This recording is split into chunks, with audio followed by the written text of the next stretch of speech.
இன்றைக்கு கூட இயேசு கிறிஸ்துவை பின்பற்றுகிறவர்களை இந்த இந்தியாவுல, உலகத்துல இருக்கிறவங்க என்ன நினைக்கிறாங்கன்னா, இவர்கள் எல்லாம் தாழ்ந்த ஜாதிக்காரர்கள். என்ன கிறிஸ்டியனா? என்ன தாழ்ந்த ஜாதி கடவுள போய் இது பண்ணிட்ட? அப்படின்னு சொல்லி அவங்க என்ன செய்றாங்க? கேலி பண்ணுகிறார்கள். அதனால தான் நான் YouTubeல ஒரு சகோதரனுடைய வீடியோ பார்க்க நேர்ந்தது. அதுல என்ன போட்டிருந்தாருன்னா, இயேசு கிறிஸ்து தாழ்ந்த ஜாதி இல்ல. இங்க பாருங்க, இவர்கள் எல்லாம் பிராமணர்கள். இவர்களும் இயேசு கிறிஸ்துவை என்ன செய்திருக்கிறார்கள்? ஏற்றுக்கொண்டு வந்திருக்கிறார்கள். பார்த்தீர்களா? அப்படின்னு ஒரு கவுண்டர் வீடியோ எல்லாம் போட்டு வச்சிருந்தாங்க. நான் சொல்லுகிறேன், தாழ்ந்த ஜாதியாவே இருக்கட்டும், வச்சுக்குங்க. இயேசு கிறிஸ்துவை நீங்க ஏற்றுக்கொள்ளணும்னா அந்த அவமானத்தை என்ன செய்யணும்? சகிச்சுக்கிட்டு வாங்க. ஆகவே தானே இயேசு கிறிஸ்து அப்படித்தான் எதிர்பார்க்கிறார். எந்த தாழ்ந்த எந்த உயர்ந்தன்னு இந்த உலகத்துல எதுவுமே கிடையாது. தேவனுக்கு முன்பதாக தாழ்ந்த ஜாதியும் கிடையாது, உயர்ந்த ஜாதியும் கிடையாது. அது நமக்கு நன்றாக தெரியும். ஆனால் உலக மக்கள் அப்படி நினைத்தால் இயேசு கிறிஸ்து அதை பத்தி கவலைப்பட போவது இல்லை.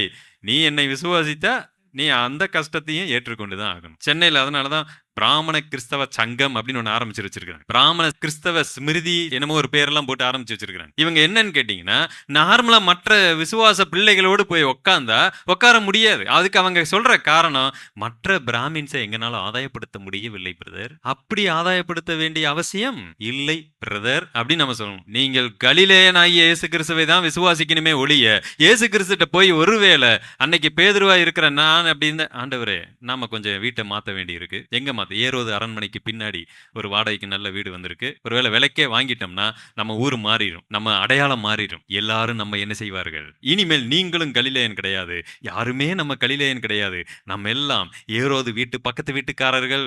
இப்ப பாருங்க, எல்லாரும் நம்மளை ஏற்றுக்கொள்ளுவாங்க அப்படின்னு சொன்னா இயேசு கிறிஸ்து என்ன சொல்லியிருப்பார்? அப்பாலை போ சாத்தான். ஒருவன் இயேசு கிறிஸ்துவை ஏற்றுக்கொண்டால் அவர் கலிலேயனா இருந்தா, நீ கலிலேயனா இருந்தாலும் பரவாயில்லைன்னு ஏற்றுக்கொள்ள வேண்டும். மனுஷனால் வருகிற மேன்மையை பார்த்து கொண்டிருந்தா எந்த கர்த்தருடைய வார்த்தைக்கும் நீங்கள் கீழ்ப்படிய முடியாது, எங்கேயும் நிற்கவே முடியாது.